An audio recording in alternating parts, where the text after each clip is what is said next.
Now we are in exercise 16.1, question number 1. The weight in kilogram of members of a society were recorded as. So these are the weights of some of the members of the society. So what we need to do is arrange the data in tabular form and make tally mark table.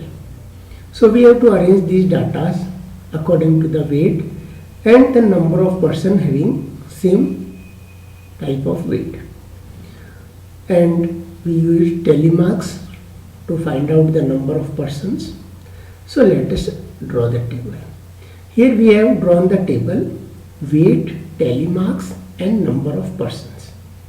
So we have arranged the weight from smaller to greater, ascending to descending order. The minimum weight given over here is 25. So starting from 25 we have taken it, and the maximum weight is up to 90 we have been given here. So we have arranged from 25 to 90. Now we count the data and use tally marks to find out the number of persons of particular weight. So how many times 25 has been repeated in the given data? We will count 25 and we mark as 3. 3 times we can see 25. Then same way for 30, I have seen 1 only. 35, we have counted 4. In the same way, the weight and number of times its repetition we have counted can be taken in the tally marks and drawn the lines accordingly. Okay. And after drawing tally marks, now we can count the tally marks and get the number of persons. As for 25 we have drawn 3 lines, so we have 3 persons having weight 25 kilogram. Then for 30 is 1, then 35 we have drawn 4 lines, so 4 persons. Then for 40 kilogram we have drawn 3 lines, so 3 persons. Then 45 we are having a bunch of 5 persons. Then in 50 kilogram range we are having 2 bunches of 5 kilogram and 5 kilogram, that is 10 kilogram. Sorry, 10%. 5 and 5, that is 10 persons, not kilogram. So for 50 we are having bunch of 5, 2 bunches of 5. So 5 plus 5, 10 persons. Then 2, 6, 5, 2, 8 and 3. In this way we have found out the number of persons. So this is the tabular format. We have arranged data in tabular form. Now you can see the above given data in our question are known as raw data, and we have arranged them in tabular format. Now we can easily read out, easily find out the result. Suppose anybody asks him the person having 60 kilogram weight are, we can derive that 6 persons are having 60 kilogram weight.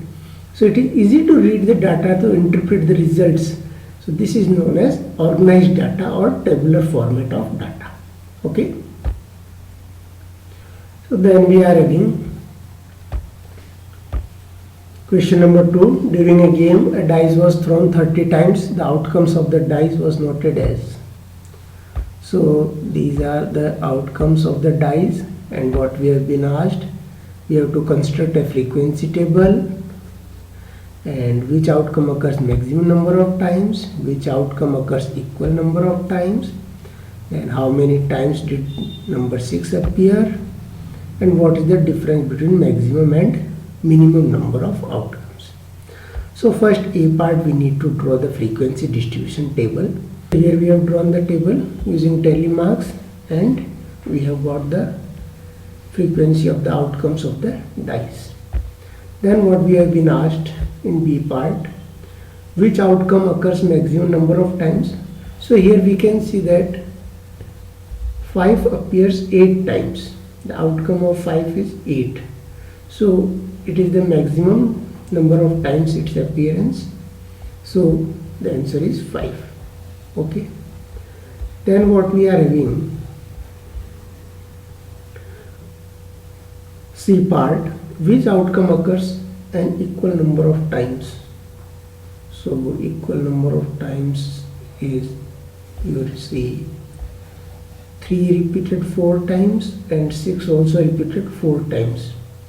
So 3 and 6 have repeated equal number of times. So 3 and 6 will be our answer.